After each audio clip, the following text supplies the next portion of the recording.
me iman and victory. Give me, Ya Allah, give me strength to set us free as we struggle on your path, Mujahideen. Grant us, Ya Allah, the eyes to see your light and show us, Ya Allah, what is wrong and what is right as we walk along your path. Sirat al-Mustaqim, Sirat al-Mustaqim. Give me, Ya Allah, give me iman and victory. Give me, Ya Allah, give me strength to set us free as we struggle on your path, Mujahideen. Help us, Ya Allah, spread this blessed deen, and help us, Ya Allah, help the Muslimin, and help us, Ya Allah, overcome the mushrikeen. Give me, Ya Allah, give me iman and victory. Give me, Ya Allah, give me strength to set us free as we struggle on your path, Mujahideen. Make us, Ya Allah, fighters for your deen, and make us, Ya Allah, forever mu'mineen. And do this, Ya Allah, despite the kafirin.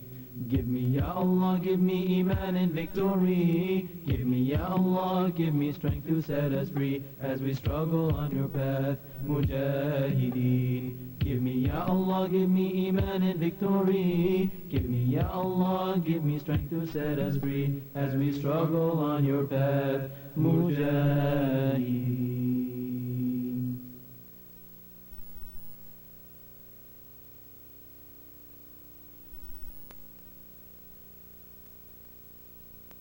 Assalamu alaikum. Today we're going to discuss the page on the restroom manners and istanja. Restroom manners and istanja. Istanja means personal cleanliness, your private cleanliness after you go to the bathroom. Why do we have things like that? Why do we have the rules governing even going into the bathroom? The reason: Islam is a total guidance for humanity and a complete religion. There is no phase of life that has been left out without the guidance for the people as to how to go by doing it. So every phase of a Muslim's life, from getting up in the morning to going to sleep at night, is covered in Islam, and there's a special way and a prescribed way, that's the way we should do it. Of course you could do it your own way if you want to. There's nobody there to stop you. But if you do those things according to Islam and according to the instructions of Muhammad sallallahu alaihi wasallam, then there's a lot of reward for you. You got nothing to lose but to gain. And what else? You also achieve your own personal satisfaction, happiness, and you also get the happiness of Allah subhanahu wa ta'ala, which should be our goal in this life. So let me start with this page here. If you look on your page, number 1, the first message to Muhammad sallallahu alaihi wasallam was to read and learn. Because when you read and learn, that is when you achieve and attain knowledge. And that is a must, and that is very much encouraged in Islam. From this you can guess that the very first message that Muhammad sallallahu alaihi wasallam got was to read and learn. First message, to read and learn. Second most important message. In fact, the second message in order of delivery was to keep himself and his clothes clean. If you're not clean yourself, if your clothes are not clean, if your namaz is not accepted, everything is just useless. This is where it begins. Read and learn to get the knowledge, and then to implement it and to use it in your daily life. When you are clean, your clothes are clean, that is when your prayers is accepted, and that is where Islam begins. After the basic belief comes the cleanliness. So let me go to the board now, and we'll go down the page one by one, starting with number 2. Alright, look on your page. Number 2, it says always enter the bathroom with the left foot first. See the man here going in the restroom? If you don't believe me, that's the restroom. Let me write down over here.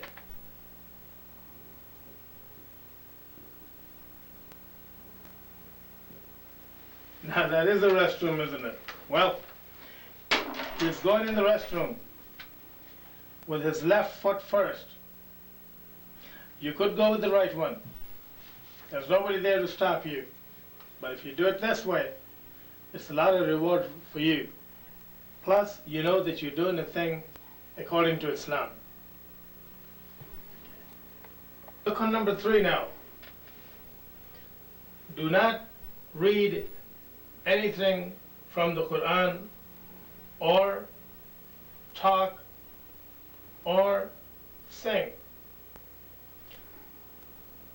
He's sitting on the commode here.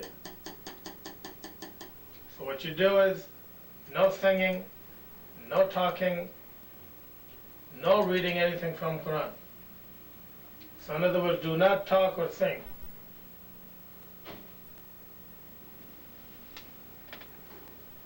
Do not let your clothes touch the ground. There may be water standing on the ground. And if that touches your clothes, that water may not be clean. So, then again, if your clothes are dirty, your namaz is not accepted. Look at this guy. Number 7. Always use the commode sitting down. Unless if the surroundings are not clean, then you don't have a choice. But at home, it is always clean. So, sit down and use the commode. After you go for number 1 or number 2, astanja, the personal cleanliness, must be performed. Now, this message over here is for the boys. For convenience, you may want to just stand up and there. No. Sit down and do it. Because when you do like that, you may mess up the seat. So you want to sit down and do your thing. Either it's 1 or 2. Then again, after going for number 1, or the picture that you saw before, number 2, you must perform astanja, personal cleanliness. After you use the bathroom for number 1 or number 2, there's a container like this called a lota, or the plant waterer. You hold that in your right hand. That guy's holding it in the right hand. Hold it in the right hand. Clean yourself thoroughly, front and back, front and back. Now that is only if you went for number 2. Okay? So what you do is you use the water to clean yourself, front and back. Now the key thing here is this. This guy has to be satisfied that he's clean, squeaky clean. Alright? If you don't feel that you're clean, if you don't feel that you're ready to get up, keep washing. Okay? Don't use all of Manasseh's tanky, okay? But use enough water to clean yourself. Now this one I'm discussing here is number 9. Number 9, you first use the toilet tissue to clean yourself, front and back, then use the water to clean yourself until you are satisfied that you are clean. Now, what do you do after going for 1 and 2? Let me show you this. Now that you've gone to the bathroom for number 1 or number 2, after you go through this process of cleaning yourself, which is called astanja, personal cleanliness, nobody's going to do that for you but yourself. So once you get done with that, then you move on over to your wash hand basin, and then you make the wuzu. Because after you go for one or two, only one or only two, whichever, you need to make the wuzu. If you're going to say the namaz, make the wuzu. If it's not namaz time, you don't have to make the wuzu. But it's better for you to stay with the wuzu all the time. So this is the last one. We got 1, 2. You didn't know about that number 3, did you? That's the one there. Wuzu.